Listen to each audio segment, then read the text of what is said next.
School की घंटी बजी, लेकिन इस बार हंसते खेलते बच्चे नहीं बल्कि एक शव बाहर आया। अहमदाबाद में उस दिन एक स्कूल शिक्षा का मंदिर नहीं बल्कि एक मासूम की कब्रगाह बन गया। एक 14 साल का छात्र हत्यारा बन गया जिसे ना कोई डर ना कोई पछतावा है। यहाँ बैग में किताबों की बजाय चाकू मिल रहे हैं और दिलों में संवेदनाओं की जगह घृणा, गुस्सा और हिंसा ने ले ली। तो क्या है यह पूरा मामला? आज इसी मुद्दे पर विस्तार से चर्चा करेंगे। मैं हूं अरुण जायसवाल और आप देख रहे हैं क्या सीन है।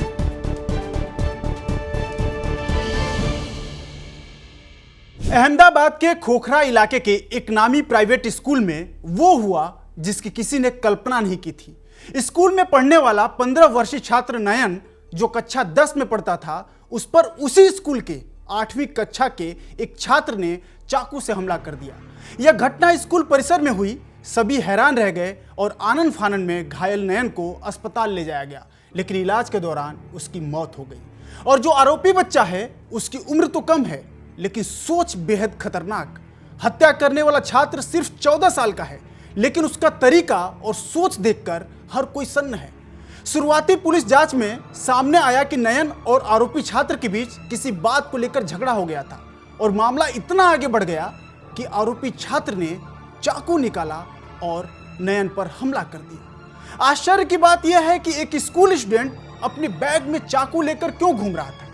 यह दिखाता है कि बच्चों के व्यवहार और सोच में कहीं न कहीं आज गहरी समस्या है और स्कूल कितने जिम्मेदार हैं इसके बारे में भी सोचना पड़ेगा।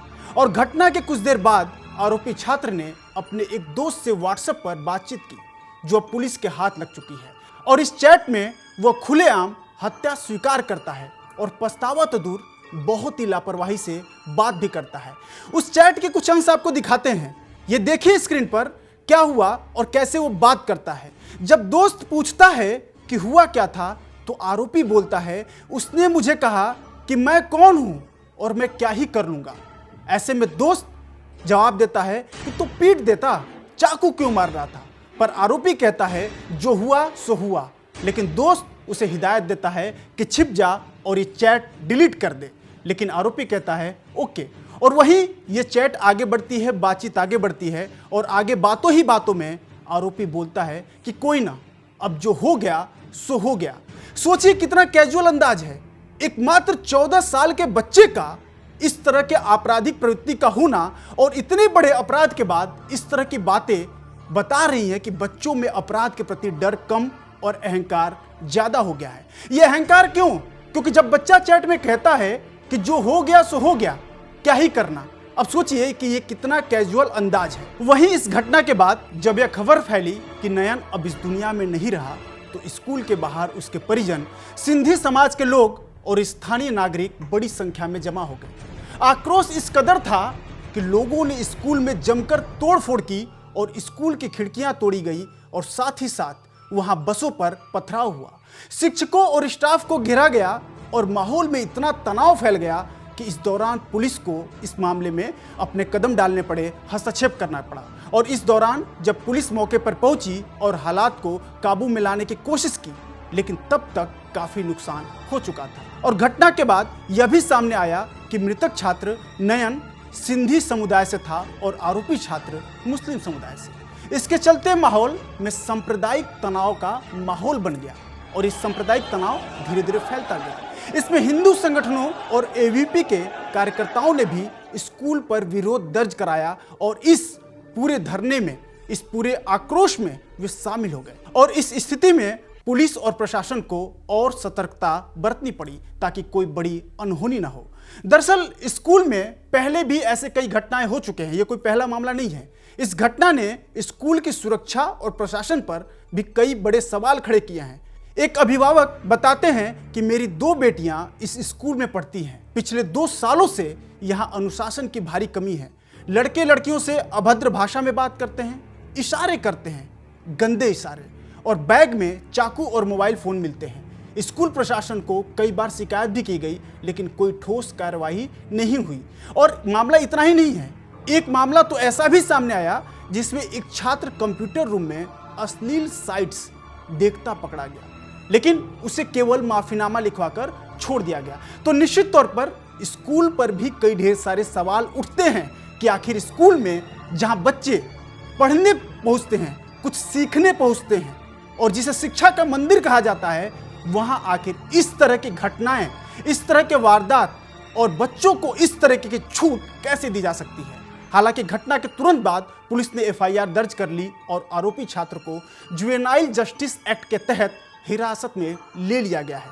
लेकिन इस पूरे मामले में कई ढेर सारे गंभीर सवाल भी खड़े होते हैं कि आखिर इस मामले में गलती कहां हुई और एक स्कूली बच्चे के पास चाकू कैसे आया। क्या स्कूल प्रशासन सुरक्षा में फेल हो चुका है और बच्चों की मानसिकता इतनी आक्रामक क्यों हो रही है।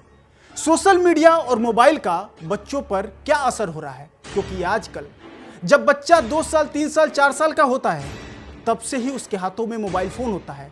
और शायद एज अ पेरेंट्स ये हमारा भी फेलियर है कि बच्चा क्या मोबाइल में कर रहा है, क्या देख रहा है। क्योंकि आज तो बच्चा खाना भी नहीं खा रहा हो, बच्चा रो रहा हो तो हम उसे मोबाइल पकड़ा देते हैं।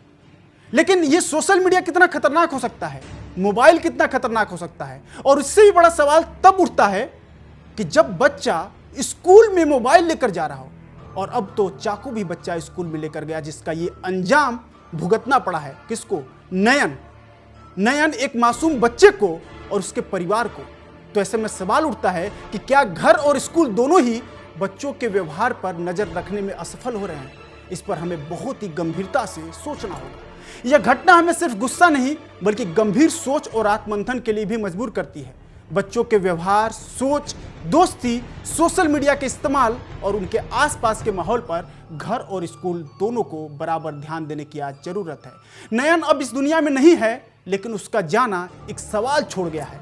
क्या हमारे स्कूल, हमारा समाज और हमारे अभिभावक बच्चों को सही दिशा दे पा रहे हैं? तो अब वक्त है कि हम हर स्तर पर सख्ती से जागरूकता, सुरक्षा और संस्कार पर ध्यान दें। क्योंकि अगर अब भी नहीं संभले तो शायद हम अपने आने वाली पीढ़ी और उनके संस्कार और सभ्य समाज को खो देंगे और अपने ही बच्चों को गर्त में जाते बस देखते रह जाएंगे। तो ऐसे कई ढेर सारे सवाल हैं जो हमें आत्ममंथन और चिंतन करने पर मजबूर करते हैं। क्योंकि नयन केवल एकमात्र केस था और स्कूल प्रशासन पर भी कई ढेर सारे सवाल खड़े होते हैं कि आखिर स्कूल इतना गैर जिम्मेदार कैसे हो सकता है, वो भी जब अहमदाबाद जैसे जो गुजरात की राजधानी है, राजधानी का एक इतना बड़ा स्कूल और वहां इस तरह की वारदात को अंजाम दिया जाता है और वो भी एकमात्र 14 साल का बच्चा ऐसी वारदात को अंजाम देता है। तो ऐसे में हमें आपको सबको आज सोचने की जरूरत है। तो ऐसे ही और भी अपडेट्स के लिए आप देखते रहिए विस्तार न्यूज।